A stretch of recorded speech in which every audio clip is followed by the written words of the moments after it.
What's up, fellas? Hugh Halter here, coming to you from in front of the Post Commons building this morning. Lazy Sunday morning, a few cars out driving, and I don't know if you can see that little building, right? Yeah, well, that little thing that you can see right by the river, that was Abraham Lincoln's office way back in the day, but you can tell we're about 4 blocks off the Mississippi River. Beautiful spot this morning, but I just was thinking that when we moved to this town, we lived about 4 blocks from here. Then our daughters also live within 4 blocks of here. And this is the little spot we would just kind of walk and pray, got up on top of this hill, and then the rest is history. We get this building and blah, blah, blah. But I just was, this morning driving here, I was going to go inside the building and do the video like I usually do, but I was thinking about all the people that have become a part of our lives, way before we even got here.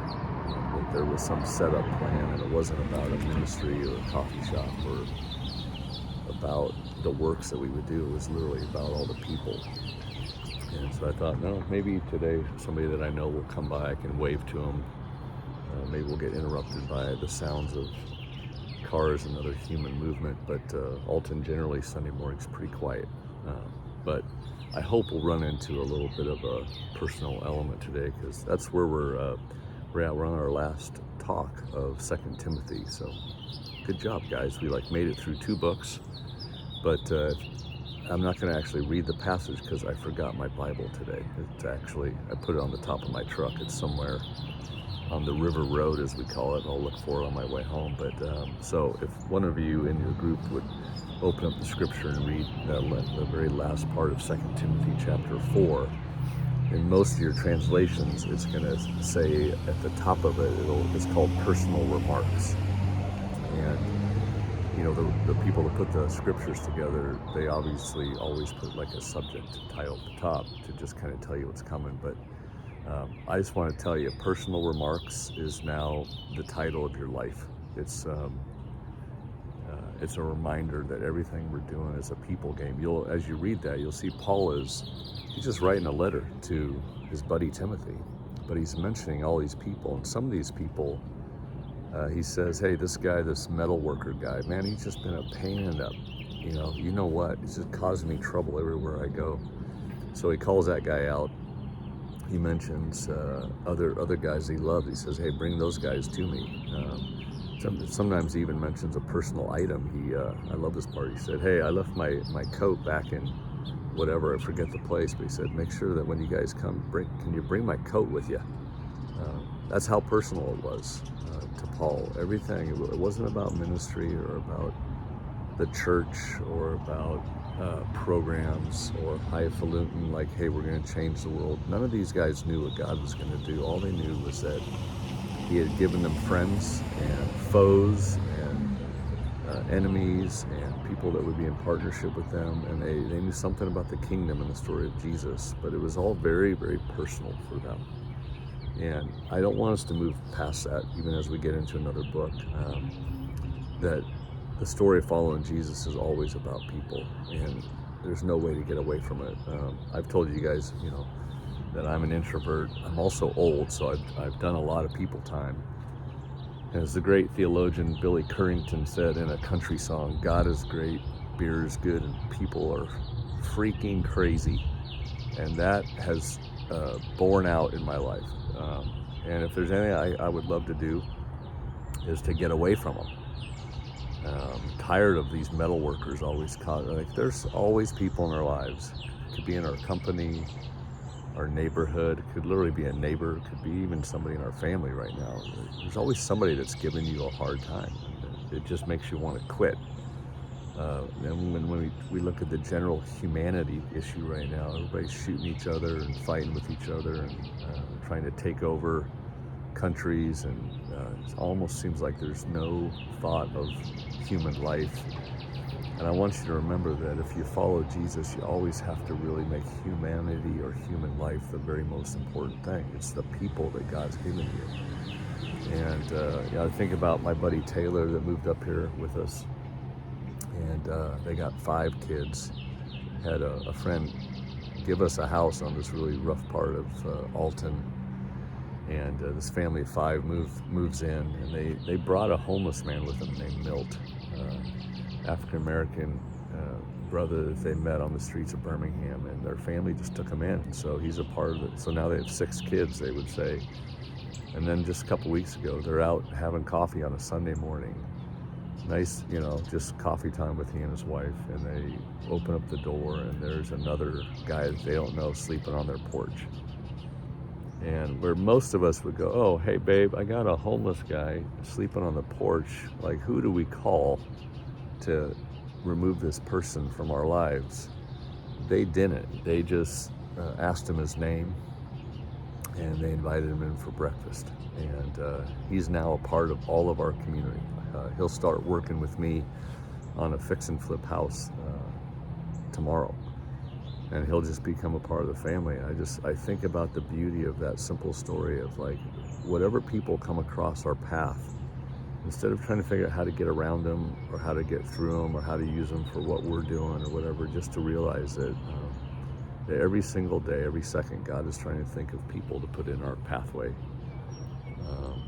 So I love that. So here's a couple thoughts with people.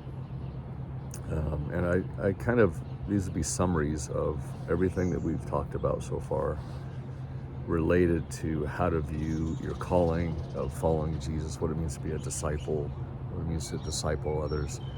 These are just kind of personal thoughts. And number one, and I think I've mentioned this before to you guys, but don't forget that with people, slower is faster.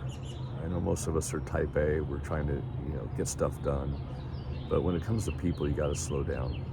Taylor actually, when he came to town, he had never done life with me, so he didn't know how Hugh Halter works. And I remember one day he's like, dude, you're the fastest worker I've ever seen in my life. Like, can you get more done? But he goes, you should slow down. I was like, well, why? I thought you were impressed with how much I was getting done. It's like, well, the only reason why I think you should slow down is that there are a lot of people that love you, and especially all these young people that are working in our businesses and that are in our church community here. He said they just all love you and they would love to be with you. So if you would not just go chop down trees by yourself and get it done by noon, but you'd actually call a few of us, and we could call a few more friends, and you'll get less done actually with 10 of us than what you would do by yourself. But something will happen for those other 10 people or those other 2 people if you will just slow down. And man, I've taken it to heart. Every day I actually try to figure out who I can actually slow the roll for. And sometimes I slow down for my grandkids. I'll let them screw deck screws into the deck, and it takes 40 times as long to teach them how to throw a screw into a board. But they're remembering time with Papa, and so there's something powerful about slowing down. It's actually faster, because when you think about what you're trying to produce in life, at the end of the day, all you're going to care about is the people that you influence, not the stuff that you built or whatever. So just remember, guys, slower is faster. Slower is how our character develops as well. You cannot develop a character issue quickly in your life. And so most of 2 Timothy, 1 Timothy, if you remember, you put those together, Paul is talking so much to Timothy about the character formation and who he is as a man. And that stuff just happens slow. So slowing down doesn't just help other people, it's going to help you guys as well. Even slowing down, we talk quite a bit about the Sabbath. Even slowing down, taking a day, taking an hour a day a week, maybe a week, a year, just to get your bearings, man, that actually speeds things up. Like, God speaks to you, gives you ideas and visions. So if you're just used to just hauling and trying to just burn through the to-do list, I think that's slower. It doesn't produce. And then secondly, smaller is bigger. Smaller is bigger with people. Let me say it this way. When I went to Rome with my wife and a few friends, we hired a tour guide, and we did these electric bike tours, and we're going to try to get all around through Rome in one day. So we thought we need a motor underneath us. So we all got on these little bikes. We hired this guy named Frank, and we said, we kind of got together in the beginning of the morning. We said, hey, Frank, here's what we'd like to do. We'd like to see the Colosseum, blah, blah, blah, all the big stuff. But we really want to see this house church that Paul started in Rome. And it's a place, like, you can go, people know it's where Paul's little house church was. So when he's writing the book of Romans, we think it might have been like millions of people. It wasn't. It was like 40 people. And there's this little place that Paul met to begin this church of Rome that literally eventually took over Rome. So we're like, we want to see the little house. And Frank would not show us. He's like, no, too small. I remember he just kept going, no, too small. I take you to big. Colosseum, the Pantheon, all this stuff. And we're like, that's great, we'll get there. But the small thing is where all the big stuff happened, guys. Like, if there wasn't the small, you don't get the big.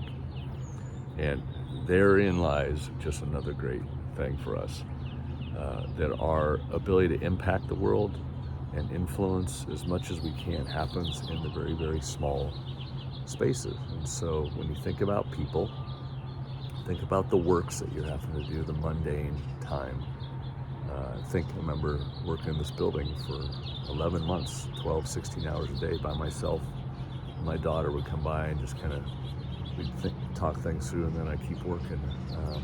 And that was, I just remember going, what are we doing? Is anything going to happen from this? Same way I felt a few weeks ago, sitting on the John Deere, planting little grass seeds for the new horse pasture, and I'm riding at a half a mile an hour on a tractor because you can't go any faster when you're planting these seeds. And it was just 8 hours of just going, how did I get to Alton, and what am I doing on a tractor? And yet something's going to happen in about a year and a half. There's going to be a beautiful green pasture, and my wife will be out there with horses, and she will be ministering to people that are in severe trauma. But right now it's a very, very small work. It'll feel bigger then, but I got to pay attention to the small stuff because that's where it happens. So that's the only thing I want to leave you with, guys. Timothy has been fantastic to call us to be men, young men, old men, to follow Jesus, to take care of our character. But it ends with personal remarks. And so what I want you to do today, I'll give you some questions, but it's going to be about the people that God's given you. And I'm going to ask you to consider, are you paying attention to the slow way of Jesus that ends up being fast? The small things that God's given you, they're going to end up being a big deal to people. And we'll figure out where we're going from here, but I don't want us to move past the people this morning. And so enjoy each other. Remember, God's given you men as well that love the Lord. These aren't people you have to minister to or do a program with. These are just your mates. These are the guys that when they get face cancer, you're going to show up at the hospital and encourage them. And when you're having trouble with your marriage, you're going to say, hey, Joe, can we talk? Like, I'm not doing great today. These are going to be the guys that get you through the day. And so care for each other, speak words of encouragement to each other, keep each other going. And I'll enjoy walking with you guys maybe this next season as well. We're not sure. I'm not even sure what book we're going to go into. So Ryan, Tyler, and I will talk it through. We'll see what's going on. But signing off from the hilltop of Alton, Illinois. Love you guys. Appreciate how you've been a ministry and a person to me during this time as well. So, all right, peace out.